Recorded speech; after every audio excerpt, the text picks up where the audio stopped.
ஒவ்வொரு பெண்ணும் தன் ஆள் மனதில் என்ன நினைக்கிறாள் என்பதை கண்டுபிடித்து வந்து சொல்லணும்னு ஒரு இளைஞன் எல்லா இடத்திலும் தேடி ஒரு சூனியக்கார கிழவியிடம் இதே கேள்வியை கேட்கிறான். இதை சொன்னா எனக்கு என்ன தருவான்னு அந்த கிழவி கேட்குது.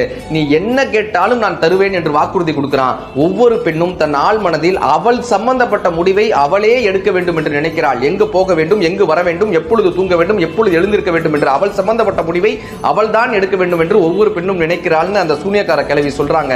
இது அப்படியே கேட்டுட்டு வந்து ராணி கிட்ட சொல்றான். 1000 பொற்காசுகள் கிடைக்குது. இப்ப சூனியக்கார கிழவியிடம் உனக்கு என்ன வேண்டும்னு கேட்கிறான். நீ என்னை திருமணம் செய்து கொள்ள வேண்டும்னு சூனியக்கார கிழவி சொல்லுது. மறுநாள் அதே இடத்துக்கு போறான். நான் உன்னை திருமணம் செய்து கொள்கிறேன் என்று வாக்குறுதி கொடுத்து விட்டு அடுத்த நாள் அதே இடத்துக்கு போறான். அங்க ஒரு தேவதையாக ஒரு பெண் அமர்ந்திருக்கிறாள்.